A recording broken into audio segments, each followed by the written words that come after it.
हरियाणा के माननीय मुख्यमंत्री साहब को और केंद्र सरकार को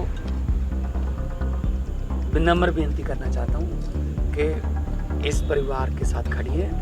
उनको कोई एक बंदे को बचाने के लिए आप कानून को ताक पे नहीं रख सकते। क्या ये कोई षड्यंत्र है कि गरीबों को ऊपर बड़ी कुर्सियों पर बैठते हुए देखा नहीं बर्दाश्त करना? सिस्टम कैसे काम कर रहा है? सिस्टम किसको घुसने नहीं दे रहा? अगर कोई सिस्टम में आ गया तो उसको तंग करो ताकि वो या तो सिस्टम छोड़ जाए या दुनिया ही छोड़ जाए।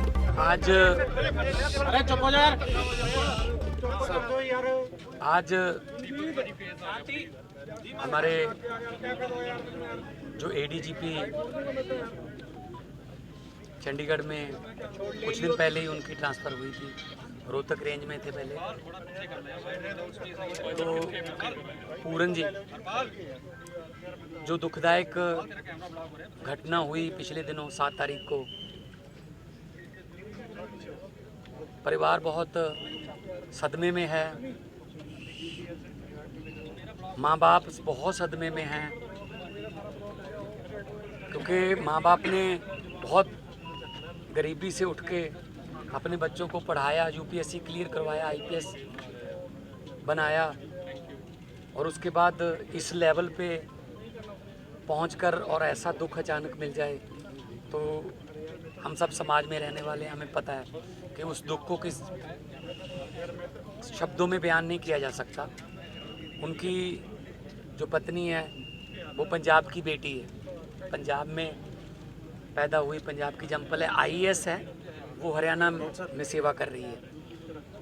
और उस समय वो चीफ मिनिस्टर हरियाणा के साथ जापान के दौरे पे थी और बहुत हायर लेवल की ऑफिसर है, क्योंकि मुख्यमंत्री के साथ सीनियर आईएएस अफसर ही ट्रैवल करते हैं, डिसीजन मेकर ही ट्रैवल करते हैं।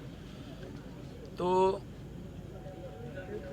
अब उनके पास कोई लफ्ज़ नहीं है कि हम तो कोई ब्लैकमेलर नहीं है, हम कोई ऐसा नहीं कहते कि हमें इतने पैसे दे दो, क्योंकि पूरी फैमिली पढ़ी लिखी फैमिली है, आईएएस आईपीएस की फैमिली है। तो उनको भी इतने दिन इंतज़ार करना पड़ रहा है, उनको भी इंसाफ की गुहार लगानी पड़ रही है, जो खुद लॉ मेकर्स थे और लोगों को इंसाफ देते थे। 4-5 जिलों में एसएसपी भी रहे हैं पूरन जी, हरियाणा में सभी जगह से लोग भी आए हुए मिले हैं मुझे। तो ये मतलब क्या ये कोई षड्यंत्र है कि गरीबों को ऊपर बड़ी कुर्सियों पर बैठते हुए देखा नहीं बर्दाश्त करना, उनको अपमानित करना, चाहे ट्रोल आर्मी करती है, चीफ जस्टिस ऑफ इंडिया, उनको ट्रोल किया जा रहा है, उनको अपमानित किया जा रहा है, उनके मीम्स बनाए जा रहे हैं। मतलब ये तो बहुत ही दुखदायक है। भारत एक गुलदस्ता है, गुलदस्ते में एक ही रंग के फूल थोड़ी चलेंगे। एक ही रंग का गुलदस्ता अगर होगा तो ज़्यादा देर देख नहीं पाओगे। गुलदस्ते में अलग अलग रंग के फूल, अलग अलग सुगंध के फूल हों तो गुलदस्ता अच्छा लगता है।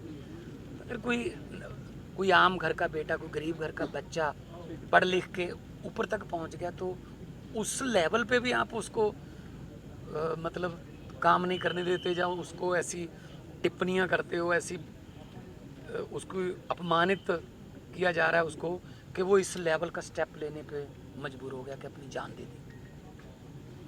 इसके लिए सोचना पड़ेगा। ये पूरे समाज के मुंह पर एक मैं को तमाचा है कि सिस्टम कैसे काम कर रहा है, सिस्टम किसको घुसने नहीं दे रहा। अगर कोई सिस्टम में आ गया तो उसको तंग करो ताकि वो या तो सिस्टम छोड़ जाए या दुनिया ही छोड़ जाए। आप देखते होंगे, हम आम घरों से आए हैं, गाँव से आए हैं, नॉन पॉलिटिकल बैकग्राउंड से हैं हम लोग। जो पहले सीजनल पॉलिटिशियन हैं सारे विरुद्ध हो गए मेरे। हर रोज़ मुझे गालियाँ, केजरीवाल को गालियाँ, हर रोज़, क्योंकि वो बर्दाश्त ही नहीं कर पा रहे। कोई तीसरा आ गया, ये क्यों आ गया? हमारा अच्छा चल रहा था, 5 साल वो, 5 साल दूसरा, मैं आ गया, मैं तुझे तू कुछ नहीं कहूँगा, तू आ गया, तू मुझे कुछ मत कहना। ये समझौते चल रहे थे। अगर कोई नीचे से आ गया, कोई पढ़ लिख के आ गया, नंबर आ गए, मेरिट पे आ गया, उसको जीने नहीं देना, उसको फील्ड में तंग करना है। उसके साथ वही भेदभाव जो बाबा साहब अम्बेडकर साहब को क्लास में नहीं बैठने देते थे, उस समय पीछे बैठाते थे और बाबा साहब ने भी यही लिखा था, अंबेडकर साहब ने, कि शिक्षा वो शेरनी का दूध है, जो इसको पिएगा वो दहाड़ेगा। तो उनको कितनी कितनी यातनाएं झेलनी पड़ी बाबा साहब अम्बेडकर साहब को, फिर भी उन्होंने मतलब सिस्टम के साथ अपना मुकाबला किया और कितने देशों से उन्होंने पीएचडी की डिग्रियां हासिल की, हमारे संविधान को लिखा। अभी उसी संविधान में सबको हक है, लेकिन यहाँ कह रहे हैं हम संविधान बदल देंगे। संविधान कौन सा? वो क्या कह रहे हैं, एक वो जो यूपी से कोई जो गवाई साहब के बारे में कह रहा है, सिस्टम भी हमारा है, व्यवस्था भी हमारी है, राज भी हमारा है, क्या कर लोगे? मतलब हद है। ऐसा लॉ कर रहे हो। आपके चीफ जस्टिस साहब ने, चलो उनका बड़ापन है कि उन्होंने कहा कि मैं माफ़ करता हूँ इसको, लेकिन सरकार को तो सुमोटो लेना चाहिए ना कि उनको सज़ा दो। जो ट्रोल कर रहे हैं बाद में कि उनके मीम्स, उनके कार्टून बनाए जा रहे हैं, ये तो बहुत ही मतलब न्यायपालिका पर भी हमला है, दलित समाज पर भी हमला है। और मतलब दुख से कहना पड़ रहा है कि 2025 में हमें ऐसी घटनाएं देखने को मिल रही हैं, सुनने को मिल रहा है। हर रोज़ कोई ना कोई यूपी में, कोई कहीं मध्य प्रदेश में, कहीं गुजरात में, कभी कहीं पे मतलब दबे कुचले लोगों के लिए मतलब कोई यहाँ सेफ्टी नहीं है, कुछ नहीं है। तो उनकी जो पत्नी है वो भी IAS ऑफिसर है, हरियाणा कैडर की, पंजाब की बेटी है। और पंजाब की बेटी, मैं तो पंजाब से हूँ, और बेटियों को अपने मायके से उम्मीद रहती है कि हमारा दुख सुख जो है हमारा वो साझा करेंगे सबके साथ। सो मैं अपनी उस बहन को हौसला ही दे सकता हूँ। अब क्या क्या हो सकता है। उन्होंने कोई बात की आपके सामने? उन्होंने कहा जी उन्होंने कहा है जी, हम तो नौकरी पेशा लोग हैं, हमने नौकरी करनी है, पूरे परिवार ने करनी है, छोटी बच्चियाँ हैं, वो भी मतलब बहुत इंटेलिजेंट लड़कियाँ हैं, मिली थी दोनों बच्चियाँ, वो भी पढ़ रही हैं, कि जी हमें इंसाफ दे दो। वो तो कहते मैंने वो 8 तारीख को आई, कहते मैंने उसी दिन बोल दिया था कि 9 तारीख को पोस्टमार्टम करवा लो, FIR कर दो बस। तो FIR की, उसमें नाम ही नहीं लिखा किसके खिलाफ है। तो इसका मतलब तो कुछ उनके मन में है कि इसको बाद में कुछ कर लेंगे, इसका टेम्परिंग कर लेंगे या कुछ भी कर लेंगे। ऑफिसर ਦੇ ਨਾਲ ਹੋ ਜਾ ਰਿਹਾ, ऑफिसर फैमिली ਦੇ ਨਾਲ, आम लोग का ਦੇ ਨਾਲ क्या होगा? वही तो नहीं, नाकामी लग रही है या कोई कॉन्स्पिरेसी? नहीं, देखो जो उन्होंने लिखा है अपने उसमें तो उन्होंने कहा कि मेरी हर रोज़ बेइज्जती करते हैं फलां अफसर में। अच्छा, वो लिख भी उन्होंने उच्च अधिकारियों को चिट्ठियां भी लिखी जी कि जी मेरे साथ ऐसा हो रहा है, क्यों नहीं काउंसलिंग की, क्यों नहीं उन अफसरों को बिठा के बात की। मैं पिछले 3.25 साल से पंजाब में मुख्यमंत्री हूँ, मेरे अफसरों में थोड़ा बहुत होता रहता है, बल्कि कोई बात नहीं, ह्यूमन साइकी है, नेचर है। मैं तो बिठा के बात कर लेता हूँ, यार क्यों लड़ते हो, पंजाब के लोगों के लिए सेवा करनी है। UPSC क्लियर करना कोई खाला जी का बड़ा है, साधु बनना पड़ता है पढ़ाई के लिए, और इतना पढ़ लिख के आप ऐसे जा रहे हो दुनिया से, तो मतलब ये बहुत ही दुख की बात है, बहुत ही। मैं हरियाणा के माननीय मुख्यमंत्री साहब को और केंद्र सरकार को विनम्र बेनती करना चाहता हूँ कि इस परिवार के साथ खड़िए। उनको कोई एक बंदे को बचाने के लिए आप कानून को ताक पे नहीं रख सकते कि जी आपका कोई फेवरेट अफसर होगा, नहीं उसको कैसे करें जी, उसको ना करें जी, क्या बात, कानून से ऊपर थोड़ी होता है कोई। तो इसलिए लोगों को लगे कि हाँ इंसाफ हो भी रहा है, दिखना भी चाहिए, इंसाफ होना भी चाहिए, दिखना भी चाहिए साथ में। सर गवर्नर साहब ਨੂੰ ਮਿਲ ਕੇ ਆਏ, ਉੱਥੇ ਗੱਲ ਹੋਈ ਹੈ ਕੋਈ, ਕਿਉਂਕਿ ਉਹ ਪ੍ਰਸ਼ਾਸਕ ਨੇ ਚੰਡੀਗੜ੍ਹ ਦੇ गवर्नर साहब को मैंने ये रिक्वेस्ट की है कि जी आप इंटरव्यून कीजिए, आप प्रशासक को चंडीगढ़ UT के सारे, तो आप बिठा के अफसरों को और परिवार को बिठा के बात करो, बात करके अब वो मिट्टी रोलने का क्या फ़ायदा हुआ। मतलब जो उनकी पत्नी है, उन्होंने क्या बोले यार, मतलब उन्होंने कहा कि मेरा तो वर्दी वाला था, मैं डिब्बे का क्या करूँगी, मैं डिब्बा रोक रही हूँ क्या, ले जाओ डिब्बा, लेकिन इंसाफ तो दो ना पहले।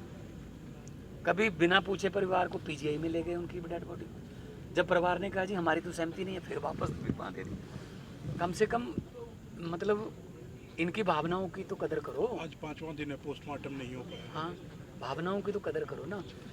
मतलब बूढ़े माँ बाप हैं। इस एक कहा जाता है कि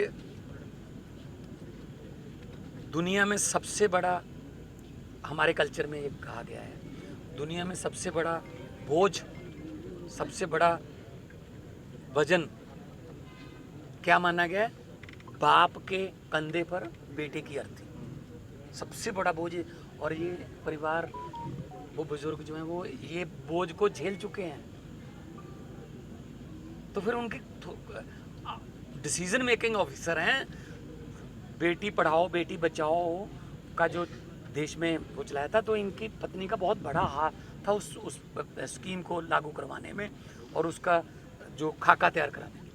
तो ऐसे हरियाणा गवर्नमेंट टॉप ऑफिसर्स को बचाने की कोशिश कर रही है, ऐसा कुछ ना कुछ तो होगा ना। अगर FIR में नाम नहीं लिख रहे, बाकी सब कुछ लिख रहे हैं। सर हरियाणा सीएम ਦੇ ਨਾਲ ਵੀ ਤੁਸੀਂ ਗੱਲ ਕਰਨ ਦੀ कोशिश मैं आपके जरिए भी मैंने मैसेज दिया, मैं खुद भी करूँगा बात, क्योंकि ये अब पार्टी लेवल, अब पॉलिटिक्स लेवल, लेकिन ये कुछ नज़र पिछले पहले तो कई सालों से हो रहा था, लेकिन अब तो ये जग जाहिर हो गया कि मतलब एक समाज को जानबूझकर षड्यंत्र के तहत मतलब टारगेट किया जा रहा है कि दलित भाईचारा है, दलित हैं, ये कैसे आगे ऊपर, वही वाली बात के बर्दाश्त नहीं करना। बस उनको क्यों नहीं करना भाई? सिस्टम में आए हैं, कोई वो सिफारिश लगा के तो आए नहीं, UPSC क्लियर करके आए हैं, IPS क्लियर करके आए हैं। इससे पहले सत्यम में काम करते थे, IIM अहमदाबाद के स्टूडेंट हैं। कोई छोटी मोटी बात है, वहाँ एडमिशन नहीं मिलती। तो इसलिए मैं भी मांग करता हूँ कि जल्दी से जल्दी के केंद्र सरकार और राज्य सरकार, चलो सेम ही पार्टी है BJP, वो परिवार के साथ बात करके उनकी भावनाओं की कदर करते हुए इनको इंसाफ दें। हमसे जुड़े रहने के लिए हमारे YouTube चैनल को सब्सक्राइब करें और नई वीडियो की नोटिफिकेशन के लिए बेल आइकॉन को दबाएं। अगर आप ये वीडियो Facebook पर देख रहे हैं तो लाइक जरूर करें और ज्यादा से ज्यादा शेयर करें। धन्यवाद।